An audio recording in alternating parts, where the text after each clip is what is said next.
excursions in a newspaper office. I, silent, white, and stern of face, occupied with immense thoughts, the young men sat as the cab they had found outside Battersea Park Station sped them towards Fleet Street. They were upon the embankment, rattling beneath Hungerford Bridge, when from the tangle of his plans Bill at last drew a thread, weaved it to words.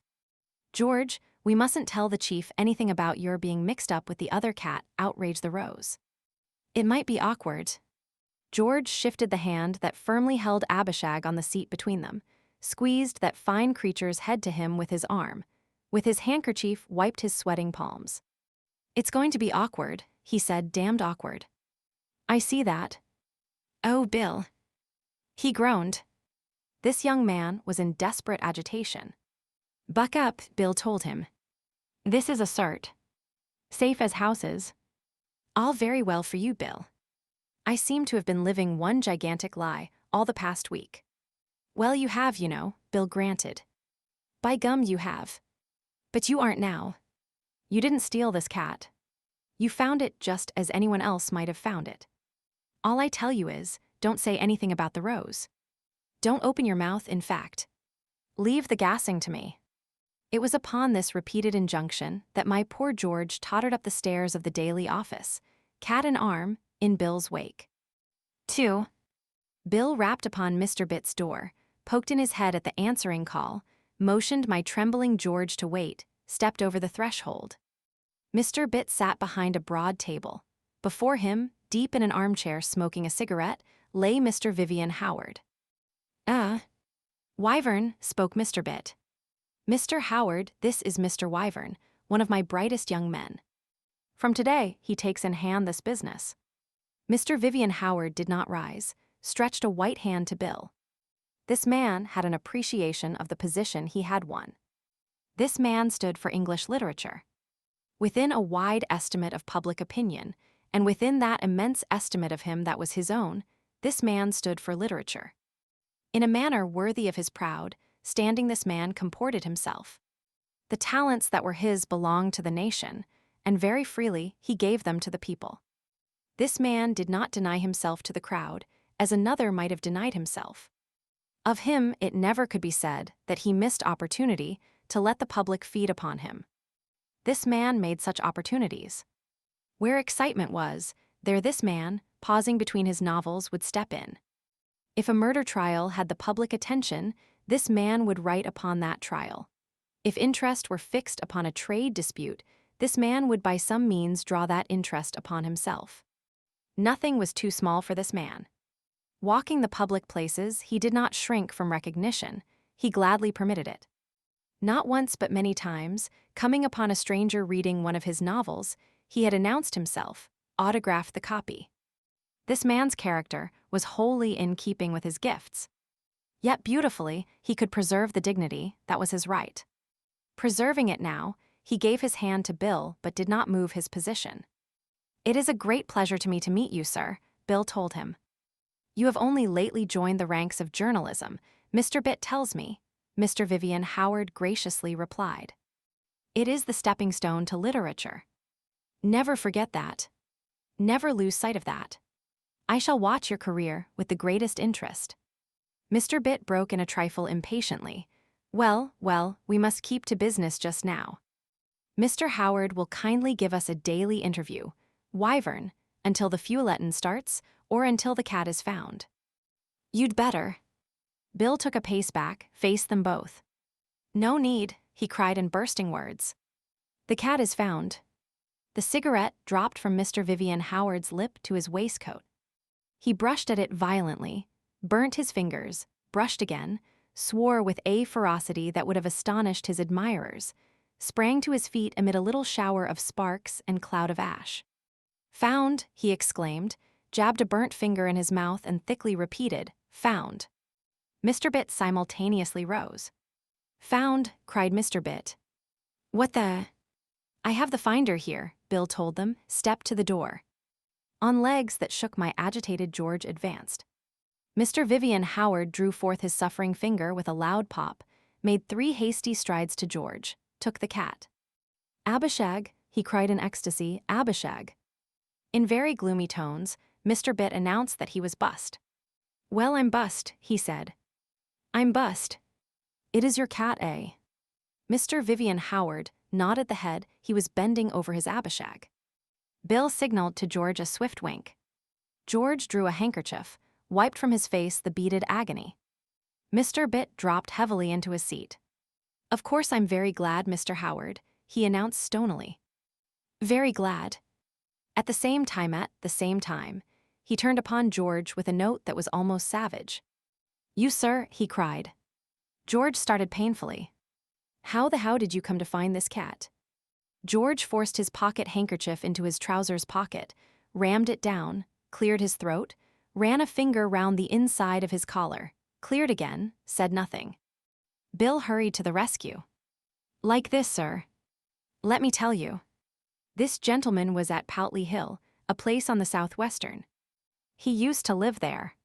He found the cat in a deserted kind of hut, took charge of it. I happened to meet him and brought him along. By Jove, sir, only published this morning and found within a few hours. It's pretty good, isn't it?" Mr. Bit spoke with great disgust. "Pretty good," he cried bitterly. "Pretty good," he had no fit words in which to express his feeling. "Kindly step in there a moment," he addressed George. George trembled into the adjoining room indicated, closed the door. Mr. Bit turned to Mr. Vivian Howard. "It will always be a great pleasure to me," he told the great novelist, "to think that the Daily was the means of restoring your cat." "I never shall forget it," Mr. Vivian Howard assured him. The famous author placed himself upon the couch, caressed Abishag the Shunammite upon his lap. "Never shall forget it. It was more than good of you, Mr. Bit, to take up the matter and offer so handsome a reward. It was public-spirited." Mr. Bit's deprecatory little laugh had a rueful note. He nerved himself to step upon the delicate ground that lay between him and his purpose. This man had not known Mr. Vivian Howard sufficiently long to put to him directly that the reward was offered, and gladly agreed to by Mr. Howard, for purposes of respective self-advertisement agreeable at once to the paper and to the man who stood for English literature. He nerved himself. "When you say public-spirited, Mr. Howard, you use the right term. I do not attempt to deny that I fully appreciated that this reward for your cat and the interview you agreed to give us would greatly benefit our paper. Why should I deny it? We editors must be businessmen first, nowadays, journalists afterwards. But I do ask you to believe me, Mr. Howard, that in offering this reward, in arousing this interest, I had in view also a matter that has been my aim since I was at college." Mr. Bit's college was Rosa Glen College, 156 Farmer Road, Peckham, but he preferred the briefer designation. "The aim," he continued, gathering courage as he detected in Mr. Vivian Howard's face a look which seemed to show that the famous author was advancing upon the delicate ground to meet him, "the aim of attracting the people to good literature." Mr. Vivian Howard, as standing for that literature, took the implied compliment with a bow. "I congratulate you, Mr. Bit." "Now the Daily is young," Mr. Bit earnestly continued. "The Daily has yet to make its way. If your Amy Martin starts in normal circumstances a week hence, it will mean that this contribution to our highest literature will fall only to a comparatively small circle of people. But if, as I had hoped, we had morning by morning attracted more and more readers by the great interest taken in your loss, Amy Martin would then have introduced our best fiction to a public twice or thrice as large as our present circulation represents." "You mean," the great author inquired. "I mean," Mr. Bit told him, "that for this reason I cannot but regret that the excitement aroused should disappear with our issue of tomorrow. I mean, Mr. Howard, that for the reason I have named, I do think it is almost our duty, for the reason I have named, to conceal the cat's recovery for a day or so." Mr. Bit blew his nose violently to conceal his agitation. This man was now in the precise center of the delicate ground, was in considerable fear that it might open and swallow him. But Mr. Vivian Howard's reply made that ground of rock-like solidity. "As you put the matter, Mr. Bit, I must say I agree.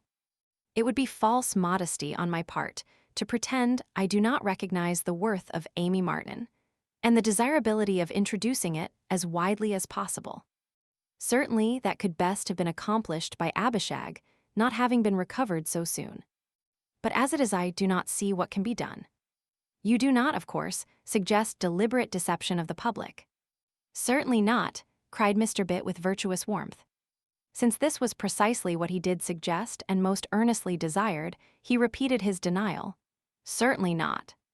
At the same time, one moment, Mr. Vivian Howard interrupted. This cat was obviously stolen by someone and placed in the hut where it was found. Very well. We prosecute. We prosecute, and I could give you every morning my views on the guilt or otherwise. Mr. Bit shook his head. I had thought of that. It won't do. It won't do, Mr. Howard. For one thing, a rigorous prosecution and sentence might create bad feeling against the paper. You have no idea how curious the public is in that way. For another, you, as the injured party, ought not to comment, and certainly I could not publish your views. The matter would be sub judice directly arrest was made, and I once got into very serious trouble over a sub judice matter, very serious trouble indeed. I shall not touch the law, Mr. Howard. It is unwise. At the same time, I think the thief should be made to suffer, be given a thorough fright. Now, if we inform the public that practically our special commissioner has his hand on the catwitch, will be perfectly true and is almost certain as to the identity of the thief if we keep this up for the few days necessary for the publication of those magnificent articles of yours on what my loss means to me. We shall be accomplishing 3 excellent objects. We shall be terrifying an evildoer. We may take it for granted he reads the daily. We shall be giving the public those articles which most certainly ought not to be lost to literature, and we shall be widening the sphere of influence of Amy Martin. Mr. Vivian Howard did not hesitate. It is impossible to override your arguments, Mr. Bit. I think we shall be doing right. Mr. Bit concealed his immense joy. I am convinced of it, Mr. Howard, he said. Convinced. The modern editor and the man of letters of your standing have enormous responsibilities. Impelled by the virtuous public duty they were performing, the 2 men silently grasped hands. Chapter 10. A perfectly splendid chapter. Mr. Bit turned to Bill, indicated the door behind which my poor George was wrestling in prayer. The only difficulty is with that chap in there. He knows the cat is found. How can we? If you will leave that to me, sir, Bill told him, I think I can arrange it without difficulty. Or danger, added Mr. Vivian Howard, who, standing for English literature, would not lightly imperil his integrity. Or the least danger, Bill affirmed. He's a kind of friend of mine. Did I mention that, sir? I'll fix it up in a minute. He stepped briskly to George, closed the door behind him. George said faintly, Say it quick, Bill. Quick. You've got it, old man. Got it. George rose to his feet, stretched his arms aloft, wildly waved them. The tremendous shout for which he opened his mouth was stayed upon his lips by Bill's warning finger. He hurled himself on a couch, rolled in ecstasy. Rapidly Bill outlined the proposals. Then he struck a heavy hand upon George's shoulder. And I've got it too, he cried in an exultant whisper. I've got it too. I've go. T. Margaret. Margaret. However, like this. Plain as a fiddlestick. Tomorrow, when we get out this story about practically having our hand on the thief, I shall go bang down to Marrapit with the paper and tell him I know it was Mistress Major who took the cat. You can imagine the state that'll put 'em both in. Then, my boy, I shall say, let Margie and me carry on and fix it up forthwith, and I'll promise Mistress Major shall never hear a word more about the matter. He'll agree like a shot. The chief's not going to prosecute, you see, so neither Mistress Major nor you ever will hear a word more. George, we've done it.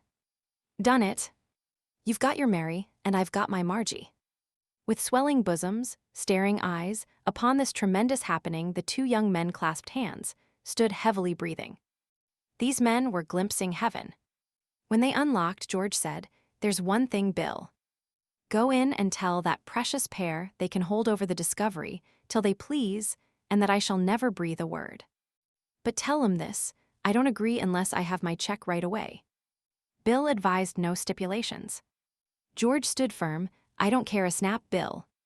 I will have it now. I've been badgered about quite enough. I want to feel safe.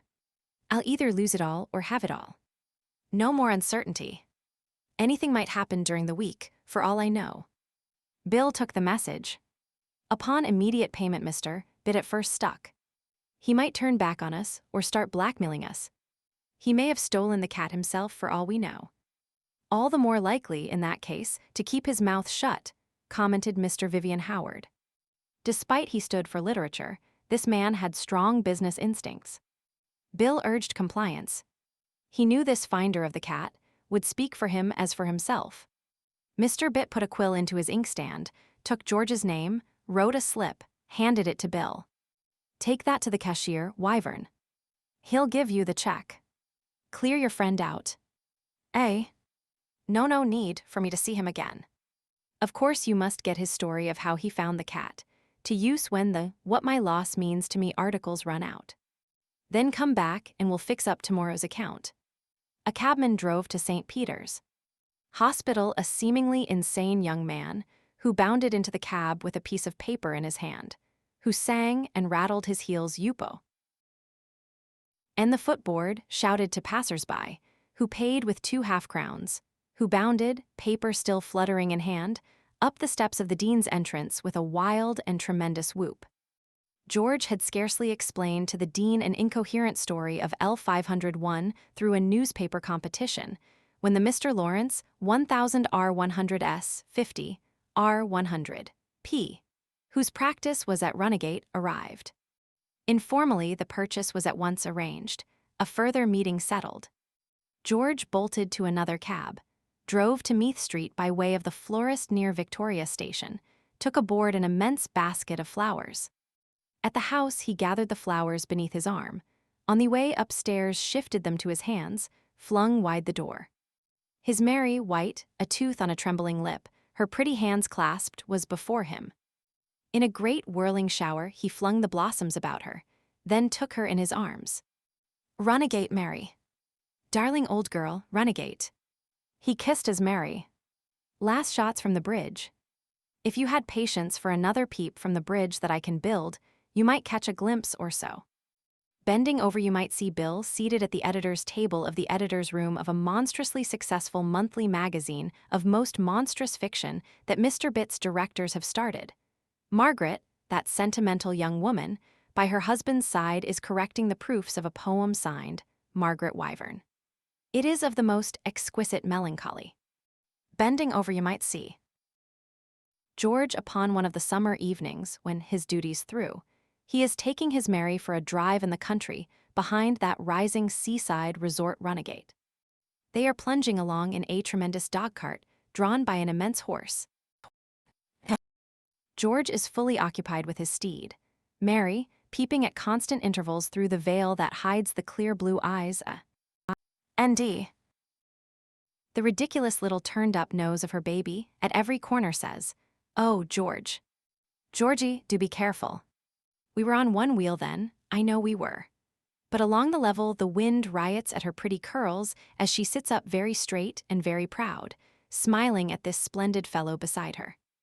Bending over, you might see the garden of Heron's Holt, Mr. Fletcher leading from the house the fat white pony and tubby wide car which Mistress Marrapit, formerly Mistress Major, has prevailed upon her husband to buy. The pony has all the docile qualities of a blind sheep, but Mr. Fletcher is in great terror of it. When, while being groomed, it suddenly lifts its head, Mr. Fletcher drops his curry comb and retires from the stall at great speed.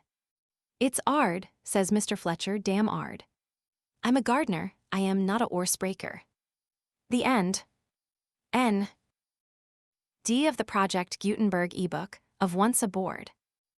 T. He Lugger by Arthur Stuartem. N. T. Th Hutch. Ins. O. N.